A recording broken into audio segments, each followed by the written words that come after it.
You lose one gunfight in Call of Duty, and an AI therapist pops up. Hey champ, I noticed your aim is trash today. Want a $19.99 confidence bundle? Yeah, that is the vibe. And if you think I am exaggerating, congratulations, you still have hope in your heart. Here is the blunt take: the scary part is not Microsoft secretly mind controls Warzone and Call of Duty. The scary part is they do not need to hide anything anymore, because the industry already trained everyone to accept games as retention machines with guns. You are not playing a shooter, you are speedrunning a spreadsheet. Move on. Despite what you've heard, I'm 100% organic, mostly because if I were an AI, I'd have been programmed with a much better personality than this. So what happened? Activision got caught looking like it used generative AI for Call of Duty assets, and the community roasted them for AI slop, especially that infamous zombie Santa with the extra finger situation. Why it matters? Because if publishers normalize AI-made content without transparency, they will normalize AI-made decisions too, and suddenly fun becomes a side quest. Now I am starting from the end on purpose, because the ending is the real twist. The merger already happened. Microsoft bought Activision Blizzard, deal closed October 2023. So, any script screaming before the acquisition closes is like warning people the Titanic might hit an iceberg while you are standing on the ocean floor. If your info is late, your outrage is cosplay. Let us pull the camera back. Context first.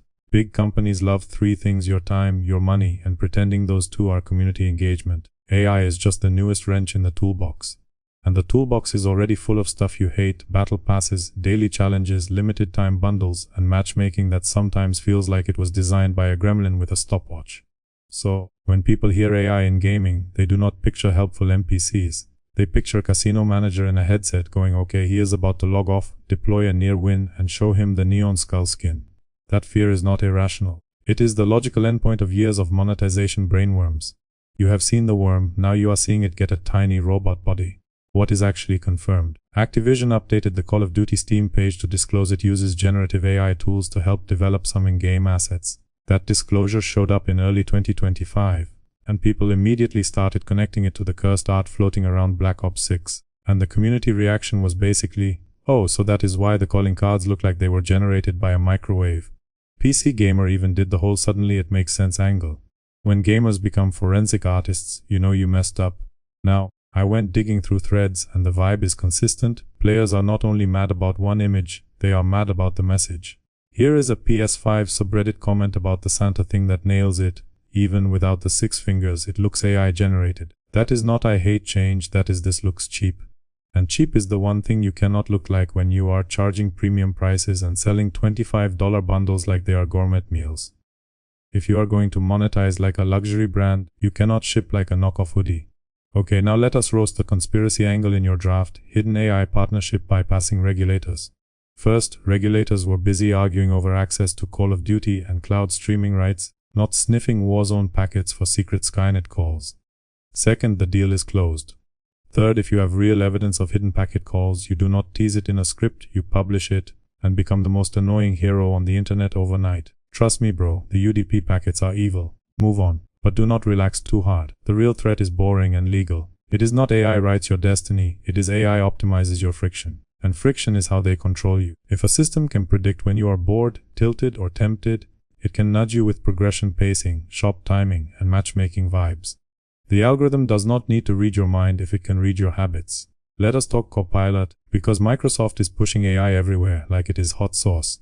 They announced Copilot for gaming as a thing that helps you get to games faster and can assist while you play. Official Xbox blog, not a leak. And the reactions? Predictably messy. Some people are like, cool, an assistant replaces wikis, and others are like, no thanks, I do not want more AI bloat. That split shows up in threads reacting to the idea. Also, the Copilot debate has this hilarious undertone of, I already have a friend group, why is Microsoft trying to be my teammate? In the no thanks reaction thread, one person basically shrugs and says AI already replaced wikis and Discord for them. That is the pro-AI pitch in its purest form: less tab switching, more playing. Then the anti-AI crowd fires back with the spiritual equivalent of slapping your hand away from the cookie jar: stop stuffing assistants into everything. Gamers asked for better servers, not an AI roommate. And here is the awkward truth: even if Copilot is optional, the ecosystem pressure is not.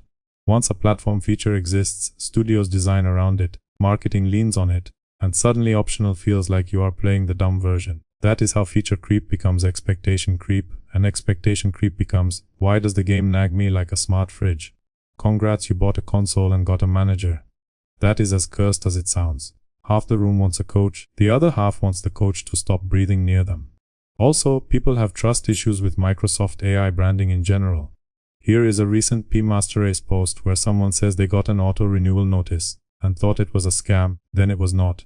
That is the vibe, confusion, suspicion, and why is this in my life? So, you combine that distrust with Activision, yes we use Gen AI for assets disclosure, and you get the perfect storm. Players assume the worst, because the industry earned that assumption. Then trust is dead, every update looks like a pickpocket. Now let us hit the psychological impact claims from your draft, but with reality seasoning. Are there reports of unprecedented immersion leading to increased spending in a documented, peer-reviewed way for this exact scenario? Not really in public, but do we already know microtransactions and live service design push spending by exploiting impulses? Yeah, and AI can make that targeting sharper. It is not a mind control ray, it is a coupon that shows up at your weakest moment. Move on. The wearable physiological data thing. That is C5 for mainstream shooters right now. No solid evidence Call of Duty is pulling your heart rate. If a game ever asks for that, only install and take a walk, because that is not gaming, that is lab equipment. If your headset wants your pulse, it is not a headset, it is a leash. Here is where the industry politics part gets spicy. Steam requires disclosure for AI content, which is why this Call of Duty disclosure even got spotlighted. And then you have industry XX acting like disclosure is pointless. Epic CEO Tim Sweeney has argued made with AI tags will become meaningless as AI becomes common. That argument basically translates to, please stop labeling the thing players are mad about. When the label hurts sales, suddenly labels are unfair. Now, here is the you versus them framing in one bite. You want games made by people who care. They want games made by systems that maximize what you tolerate. And AI is the perfect tool for tolerance testing, because it can iterate faster than any design team. Your patience is their product. Move on. Let us bring in the other Activision AI controversy, because it is almost funnier than it is depressing. There was reporting that Activision Blizzard used generative AI to make ads for mobile games that do not even exist, like Guitar Hero Mobile and other bait posts.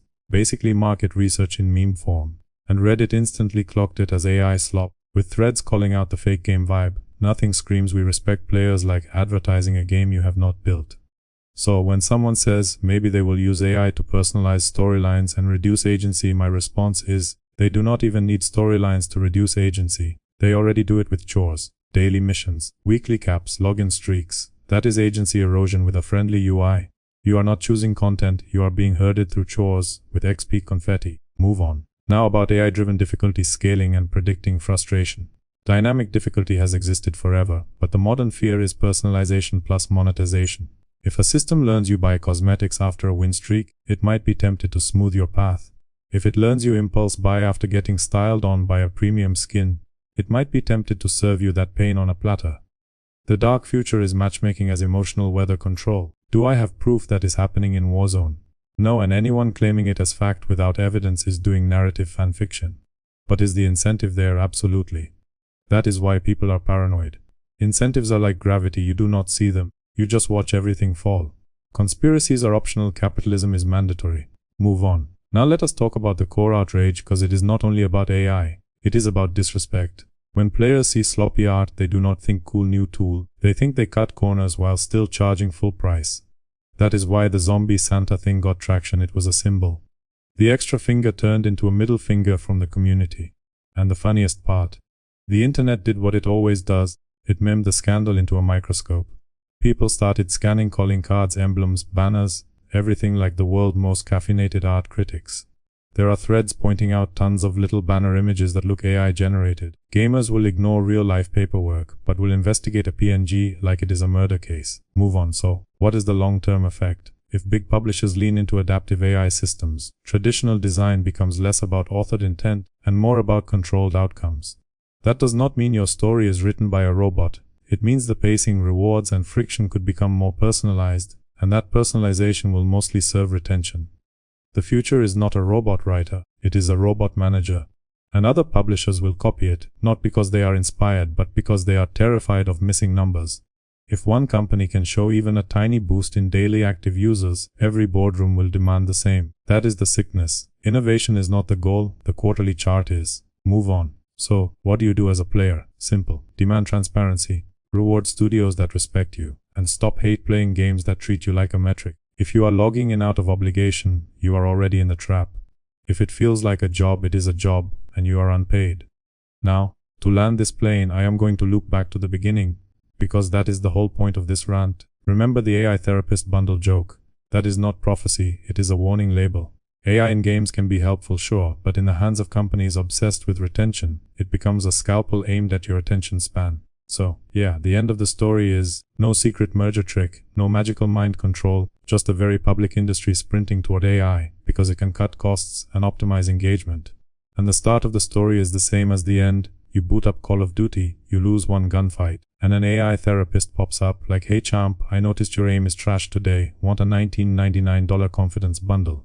Anyway, I am going to go play some Tetris on a Game Boy because at least that piece of plastic does not know my heart rate. Like, subscribe or do not, the AI probably already decided if you would anyway. Peace.